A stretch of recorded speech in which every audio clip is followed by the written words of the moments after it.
Hey, bienvenue sur la chaîne podcast de Dev2Be Curious, des développeurs et des développeuses qui sont et qui restent curieux, curieuses.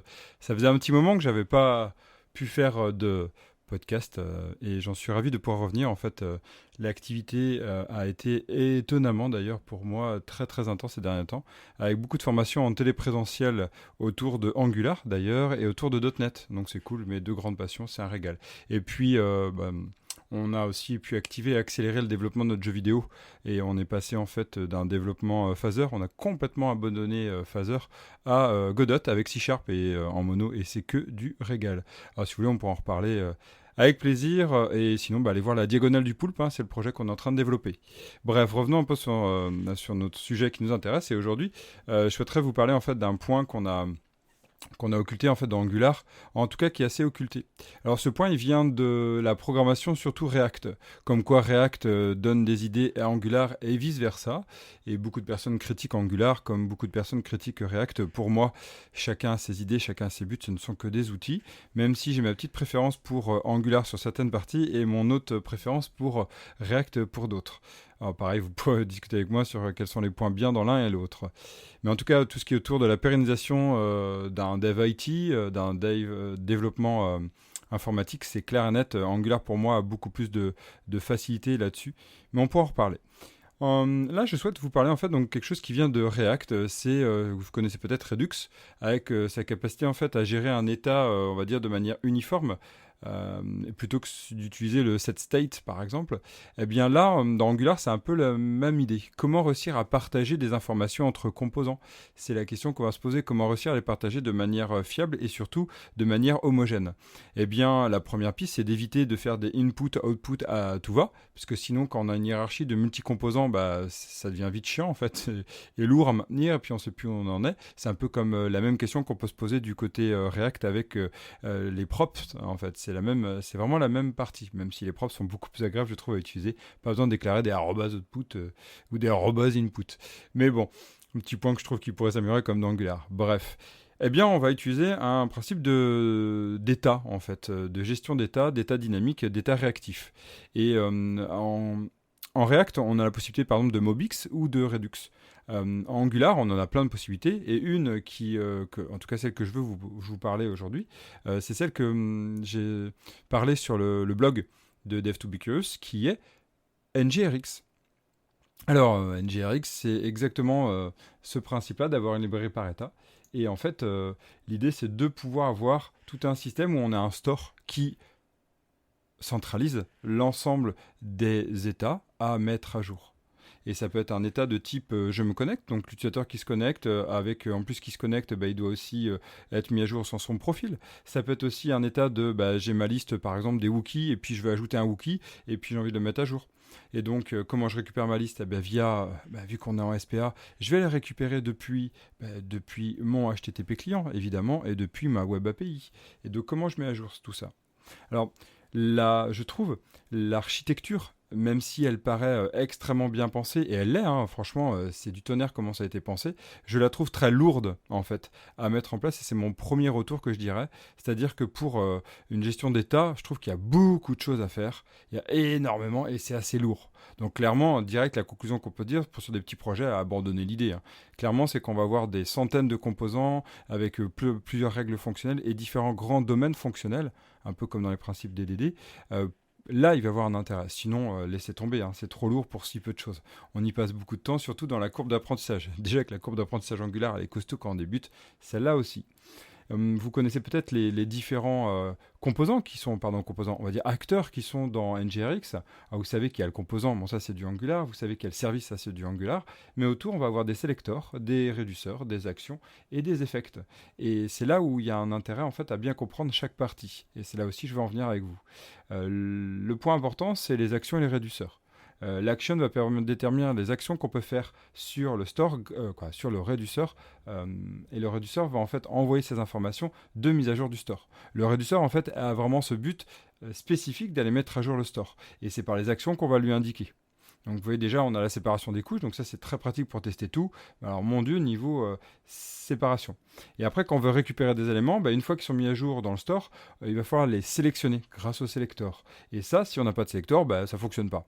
Donc en fait, on va avoir une partie sélecteur qui dit voilà comment je vais sélectionner depuis mon store. Et on va avoir de l'autre côté une partie en fait, voilà comment je vais dispatcher, je vais mettre à jour mon store grâce à mes actions. Je passe une action et mon réducteur va aller impacter et mettre à jour. C'est lui qui est responsable de la mise à jour du store. Et uniquement lui. Ok, très bien. Mais c'est juste une mise à jour du store, en fait, un update. Comment on fait pour que je récupère depuis le service un HTTP client avec un observable qui va aller chercher, le HTTP client va me renvoyer un observable qui, lui, est allé chercher une requête en faisant une requête HTTP client, une requête vers mon API. Comment je récupère ces éléments, je les mets à jour sur mon action, en appelant mon action, qui fait un réducteur, qui fait un store. Vous voyez l'idée? Eh bien, c'est grâce aux effects. Donc vous voyez, il y a 1, 2, 3, 4 acteurs à comprendre. Et l'effect, en fait, va indiquer par des actions ce qu'on doit mettre à jour pour la mettre à jour, le store. Ok. Donc, je vais vous parler ici de cette première étape, un peu comme ce qu'il y a sur le blog, de ce qu'on doit faire. La première étape, bien sûr, c'est d'installer le package NGRX. Et ça, c'est une nécessité, puisque sinon, c'est QFD, quoi. Et puis après, moi, je vous invite à installer les schematics. Alors, ça ne vous parle pas, les schematics, vous savez... Peut-être pas, je sais. À voir.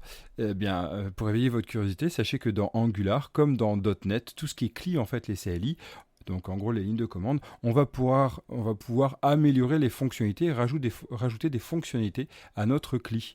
Par exemple, ng, add, et on va rajouter ce qu'on veut. En fait, ngrx, on pourrait faire quelque chose comme ça. En fait, rajouter toute fonctionnalité qui nous parle à nous et qui permet d'optimiser ou de gagner du temps dans la génération. Alors déjà, comme je vous disais que c'est assez chiant d'installer, de faire de NGRX quand on a un petit projet, si en plus on n'a pas un moyen de nous faciliter la vie, ça serait quand même dommage. Et donc pour ça, je vous invite d'installer aussi le Store DevTools qui nous permet en fait d'aller débugger NGRX du côté client. Ça aussi, c'est important. Donc ok, alors on est en train de partir là-dessus. Et du coup, par exemple, on va commencer à générer. Vous vous souvenez comment on fait Angular? ng-generate. ng-generate, et on va générer, la toute première étape, le store. ng-generate store. Et là, on va dire le nom. Là, souvent, ça va être state. On va le mettre dans un endroit, ça peut être store/reducer, par exemple. Et on va dire à partir de quel module il est lié, cet état. Est-ce qu'on fait un état global ou est-ce qu'on fait un état par module? Ça, c'est aussi des questions à se poser. Et puis après, grâce à ça, on va aller préparer un container. Alors du point de vue NGRX, les containers, c'est en fait des composants qui appellent le store. D'accord? Donc là, vous appelez ngg, generate, containers, et container, et là, vous donnez le nom comme vous créeriez, un composant. Donc là, Wookies, par exemple, si on fait des Wookies. Et vous allez indiquer le state que vous voulez. Alors quand on fait ng-generate store, en fait, il va vous générer un fichier index.ts.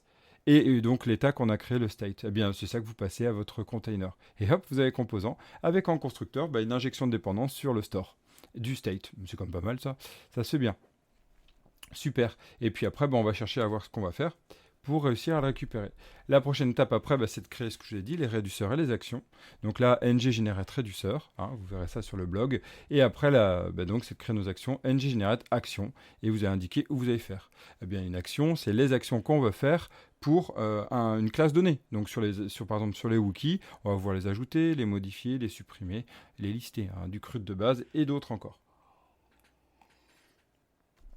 Et donc après, qu'est-ce qu'on va faire? On va aller chercher à les préparer. Donc vous allez voir qu'en fait, les actions, ce ne sont que des délégués en fait sur le type qu'on veut. Donc c'est sur une chaîne en fait. Le mieux c'est de mettre ces chaînes d'actions en enum via TypeScript et c'est quand même beaucoup plus propre. Et puis après, on verra ça sur le prochain podcast. Mais il y a toute une étape en fait d'aller créer donc ce réduceur, de créer ces effects et d'aller sélectionner avec le select pour aller tout récupérer, mettre tout à jour. Et de toute façon, je vous fournirai, vous pourrez le récupérer sur le blog de Dev2BeCurious, un GitHub là-dessus avec tous les exemples complets. Et puis on va y aller étape par étape pour voir jusqu'où on peut aller sur ce NGRX. J'espère que ça vous a plu, cette partie NGRX. Peut-être que vous l'utilisez déjà. Ça m'intéresse d'avoir votre retour, voir ce que vous en faites. Peut-être que vous l'avez aimé, vous l'avez abandonné. Sur Medium, on trouve pas mal d'articles qui passent d'un gestionnaire d'état à un autre, hein. C'est toujours ça, dans le monde du web. Il y a toujours mieux que mieux. Ça lave toujours plus blanc que blanc. C'est un peu comme dans Astérix et les 12 travaux. Bon, nous, on va essayer quand même de se focus sur des choses qui sont assez stables, comme NGRX. Je vous souhaite bon code et je vous dis à très vite sur Dev to be Curious.